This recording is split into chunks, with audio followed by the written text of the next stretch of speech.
90 विधानसभा व 10 लोकसभा सीटों पर चुनाव लड़ेगी लोकतंत्र सुरक्षा party. Rajkumar Saini third front लड़ेगा चुनाव। नूंह जिले में आज लोकतंत्र सुरक्षा पार्टी के राष्ट्रीय अध्यक्ष व पूर्व सांसद राजकुमार सैनी के नेतृत्व में मुख्यमंत्री मनोहर लाल व प्रधानमंत्री नरेंद्र मोदी का पुतला फूंका गया। यह शव यात्रा तिरंगा पार्क से शुरू हुई और बाजार होते हुए अकबर चौक पहुंची, जहां पर लोकतंत्र सुरक्षा पार्टी के राष्ट्रीय अध्यक्ष चौधरी राजकुमार सैनी व अन्य सहयोगी पार्टियों के नेताओं सहित हजारों की संख्या में लोग एकत्रित हुए।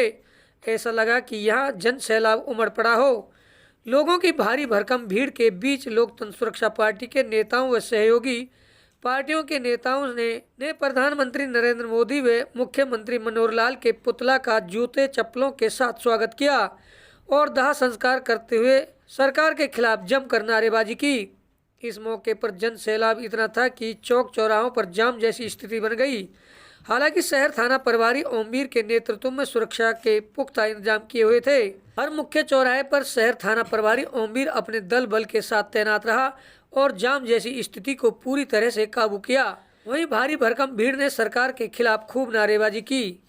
अपने संबोधन में राजकुमार सैनी ने कहा कि सरकार गरीब लोगों के साथ अन्याय कर रही है, जिसकी वजह से आज गरीब आदमी और गरीब होता जा रहा है और अमीर गरीबों के हक को खाकर डकार भी नहीं ले रहा है। सरकार की गलत नीतियों की वजह से जहां बेरोजगारी बढ़ रही है, तो वहीं सरकार हर मामले में फेल होती नजर आ रही है। उन्होंने कहा कि महंगाई को कंट्रोल करना इस सरकार के बस की बात नहीं है।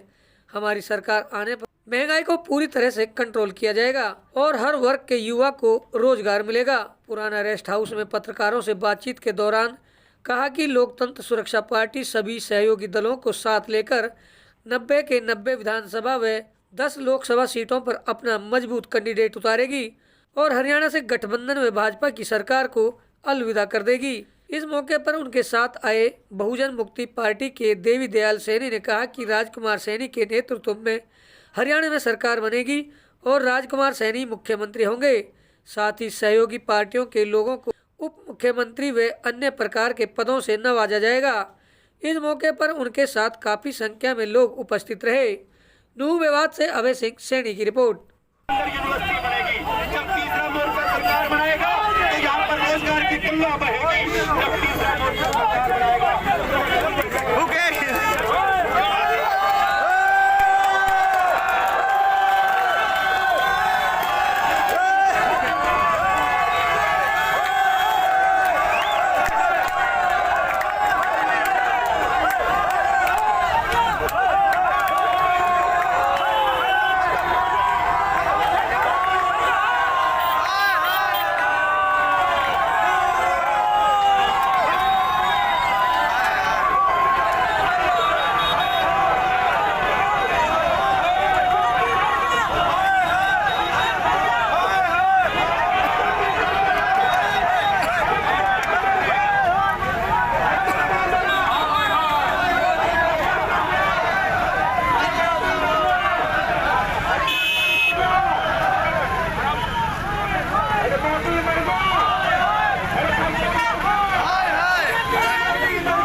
लगभग 16वें जिले 15वें जिले में यहाँ पर हुआ है। 22 के 22 जिलों में सरकार की जन विरोधी नीतियों का उजागर करना, लोकतंत्र सुरक्षा पार्टी, बहुजन मेरा पार्टी और भारतीय पिछड़ा वर्ग भारतीय मेरा वर्ग पार्टी, भारतीय वीर दल, लगभग आज 3-4 दलों के लोगों ने थर्ड फ्रंट बना रखा है। ये थर्ड फ्रंट की विरोध प्रदर्शन था।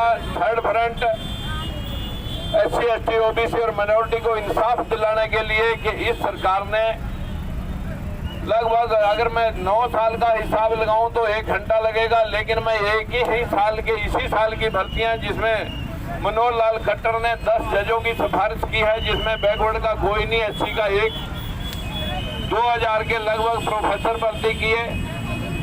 उस भर्ती में SC ST OBC की हिस्सेदारी 1000 के करीब थी, लेकिन 10-20 के ऊपर 10-20 पर निपटा दिए गए। यही पोजीशन हमारे इंस्पेक्टर भर्ती किए गए, कोई हमारा नहीं लगाया गया, सब उच्च वर्ग से लगाए गए। और यही पोजीशन हद तो तब हो गई जब 61 HCS की भर्ती में 51 लोग जनरल कैटेगरी के भर्ती किए गए, जो आज इस सारे जनसमूह की मांग है कि ये भर्ती कैंसिल होनी चाहिए और जातिगत जनगणना शुरू होनी चाहिए। जातिगत जनगणना के साथ साथ क्रीमी लेयर हटे और महिला आरक्षण के अंदर SC ST OBC महिलाओं का आरक्षण सुनिश्चित होना चाहिए। ये सरकार किसानों मजदूरों की सभी की विरोधी है। इस सरकार ने 15 लाख रुपये काले धन के लाने थे, 2 करोड़ नौकरियां देनी थी और इस सरकार ने किसानों की आमदनी 2 गुनी करनी थी, महंगाई भ्रष्टाचार पर अंकुश लगाना था, वो कोई तो काम हुआ नहीं। लेकिन आज राम मंदिर के नाम से ये वोट बटोरना चाहते हैं। यहाँ पर इस देश के अंदर ये सबका देश है। हमारा इस देश में धर्मनिरपेक्षता के रूप में इस देश का संविधान लिखा गया है। इस देश का मनुस्मृति के मुताबिक ये देश नहीं चलेगा, ये संविधान के मुताबिक देश चलेगा। लेकिन जिस प्रकार का घृणामय माहौल बीजेपी ने बनाया है, बताइए हमारे हिस्से की नौकरियां मुसलमानों के पास है क्या कि आपको 15% मुसलमान खा जाएंगे 85% लोगों को? साथियों, हम सब ने आजादी की जंग में हिंदू मुसलमानों ने बढ़ चढ़ करके भाग लिया था, ये देश आजाद कराया था।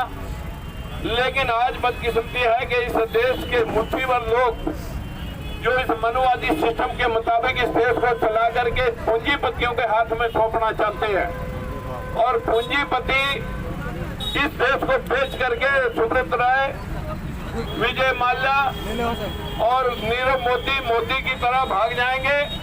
हम क्या करते रहेंगे? इस देश की बदकिस्मती है कि हम सब ने इस देश को संभालना है और हम सब की ड्यूटी है कि इस सरकार को 2024 में छुट्टी करना है। ये सरकार 2024 में निपटानी है। चाहे बीजेपी की सरकार रही हो, इन सरकारों ने इस विवाद को पीछे ढालने का काम किया है। तो साथियों, ये सरकारें हमारे लिए मर गई है, आज इसलिए हमने इनका अंतिम संस्कार किया है।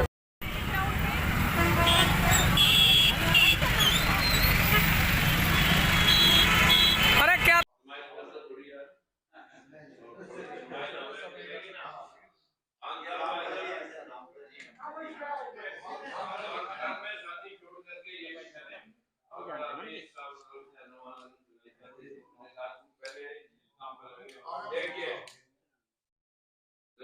आज दीनदयाल की टीम भी और इनके सारे कार्यकर्ता और आप सब जो लोग आए जिनका नाम लिया गया या नहीं लिया गया, हम सब इस एपिसोड के हिस्सेदार थे। और शव यात्रा थी नरेंद्र मोदी और मनोहर लाल खट्टर की, केंद्र सरकार और स्टेट सरकार की, क्योंकि इनके लिए SC ST OBC मर चुका है। जितने पिछले इस साल में भर्तियां की, चाहे वो जजों की नियुक्तियां हुई, मनोहर लाल खट्टर की सिफारिश पे 10 जज लगे हाई कोर्ट में, जहां आखिरी फैसले होते हैं, वहां पर 1 SC का है, बाकी बैकवर्ड 0। यही प्रोफेसरों की भर्ती में हुआ, जो हजारों प्रोफेसर लगे, जिसमें हमारा भी आधा हिस्सा था, लेकिन हमारे लोगों को वहां पर डिप्यूट नहीं किया गया। सिर्फ 5-5, 10-10 में हमारे लोगों को निपटा दिया गया। और हद तो तब हो गई जब HCS की भर्ती में 61 लोग, जिनमें बुलाए लगभग 200 जाने चाहिए थे, लेकिन उन्हीं को चिट्ठी दी गई जिनको लगाना था, चाहे वो पैसे के बलबूते लगाए गए, चाहे वो पार्टी के प्रेशर से लगाए गए। लेकिन मैं ये कह सकता हूं कि इनको EWS के 6 लोग, वो तो याद रहे, बैकवर्ड और शेड्यूल कास्ट का 23 और 27% रिजर्वेशन का ध्यान इन्होंने बिल्कुल नहीं रखा। बैकवर्ड के 4, शेड्यूल कास्ट के 6, यानी 10% हिस्सा मिला 85% लोगों को, और 15% लोगों के पास 84% हिस्सेदारी गई। ये भर्ती को कैंसिल करवाना, जातिगत जनगणना कराना, और देश के अंदर जो ईवीएम हटाना, और हमारे ऊपर जो क्रीमी लेयर लग रही है हरियाणा में स्पेशल तौर पर 8 की 6 है, उसको हटवाना, और महिला आरक्षण के अंदर ओबीसी महिलाओं का हिस्सा, एससी महिलाओं का हिस्सा सुनिश्चित करना, माइनॉरिटी के लोगों के साथ जो नफरत का बाजार जो जगह जगह जो देखने को मिल रहा है, इस संविधान के मुताबिक इस देश को चलाना, मनुस्मृति के मुताबिक ये देश नहीं चलेगा। इन कुछ बातों को लेकर के आज इस सरकार का, केंद्र स्टेट सरकार का शव यात्रा थी, उसका दहन किया गया, और 2024 में इनके कफन में कील गाड़ करके इनको रुखसत करना है। लेकिन ये भी नहीं होना चाहिए कि जिस प्रकार 55 साल में कांग्रेस जो है वो लोगों के साथ घिनौना बर्ताव करती रही है, आज राहुल गांधी भी कह रहे हैं कि हम बैकवर्ड क्लासेस के लिए सिर्फ 3 ही सेक्टर हैं पीएमओ के अंदर, और हम जातिगत जनगणना कराएंगे, संख्यानुपात में 50% की सीमा हटाएंगे। अगर राहुल जी आपको कहीं भी मतलब भरोसा है अपने ऊपर और पार्टी पे, तो 4 राज्यों में आपकी सरकार है। लोकसभा इलेक्शन से पहले चाहिए तो आपको इन इलेक्शनों से पहले था जो 5 स्टेटों का इलेक्शन हो रहे, लेकिन लोकसभा इलेक्शन से पहले आप 28 दिन का प्रोसेस है, जातिगत जनगणना कराएं और लोगों को संख्या मुताबिक टिकटें दे दें। हम मान लेंगे कि इस पार्टी को सपोर्ट कर दिया जाए, अन्यथा आपके नौटंकी, आपका ड्रामा कांग्रेस का और बीजेपी का, वही कांग्रेस के 100 एमपी आज बीजेपी में सरकार बनाए हुए हैं। जब बीजेपी की लंका डूबने वाली होगी, वो 100 आदमी कांच के अंदर अपनी चद्दर लपेट करके दिए हुए हैं दौड़ लगाने के लिए कि कांग्रेस में भाग जाए। इन नौटंकी बाजियों से बचना है। अपने समाजों को हमारी हम्बल रिक्वेस्ट है कि आप भाई इन भेड़ की खाल में छुपे हुए भेड़ियों को पहचान लें, और अब इनको जब भी गांव में वोट मांगने के लिए आपके पास आए तो इनका स्वागत जूतों की माला से आप करें, जिन लोगों ने हमें अब तक लुटवाया है। लेकिन इसकी भूमिका ये है कि 90 की 90 और 10 की 10 ये थर्ड फ्रंट चुनाव लड़ेगा, जिसमें लोकतंत्र सुरक्षा पार्टी, बहुजन भारतीय कमेरा वर्ग पार्टी, बहुजन मुक्ति पार्टी और भारतीय विरोधी दल, कई पार्टियां छोटे बड़े और भी लोग हमारे साथ शामिल हो रहे हैं। हम उन लोगों को इंसाफ दिलाएंगे जो यहाँ का मूल निवासी समाज है। जैसा कि आदरणीय सैनी साहब, पूर्व मंत्री, पूर्व सांसद साहब ने जो अभी मीडिया को संबोधित करते हुए बताया, तो उनसे हम सहमत हैं।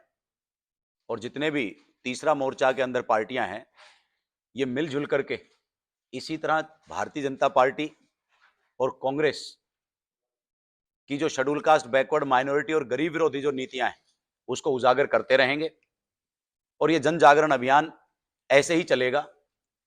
और जब तक ये समाज जिनको शीशा दिखा करके फ्री राशन और तमाम चीजों से गुमराह करके इनका वोट ऐंठने का काम ये पार्टियां करती रही है, इनकी असलियत जनता के सामने बता करके उसको इकट्ठा करने का काम करेंगे। और तीसरा मोर्चा की सरकार जब इस प्रदेश में बनेगी, तो तमाम मुद्दे जो इस प्रदेश को और इस देश को कमजोर करने में लगे हैं, उन सबको खत्म करके इस हरियाणा को, इस प्रदेश को नंबर 1 बनाने का काम किया जाएगा। मैं देवी दयाल सैनी, सीईसी सदस्य, बहुजन मुक्ति पार्टी, आज माननीय राजकुमार सैनी जी के नेतृत्व में जो तीसरा फ्रंट हमारा है, उनके नेतृत्व में ये शव यात्रा नरेंद्र मोदी, मनोहर लाल खट्टर की नूंह जिले में निकाली गई। पूरे शहर के चौक चौराहों पर ये यात्रा होकर इसका शव दहन मेन चौक पर किया गया। तो साथियों, मैं ये कहना चाहता हूं कि जो हमारी बहुजन मुक्ति पार्टी, बहुजन कमेरा वर्ग पार्टी और भारतीय विरोधी दल, लोकतंत्र सुरक्षा पार्टी, इन चारों का जो फ्रंट है उसमें हमने राजकुमार सैनी जी को अपना नेता माना है। और आने वाले समय में जब हमारे SC, SC, OBC और माइनॉरिटी के लोग इकट्ठा होकर साथ सहयोग देंगे और इस भारत में सरकार, इस हरियाणा में सरकार बनेगी, तो राजकुमार सैनी जी हमारे मुख्यमंत्री होंगे और जो सहयोगी पार्टी हैं इनसे डिप्टी CM होंगे।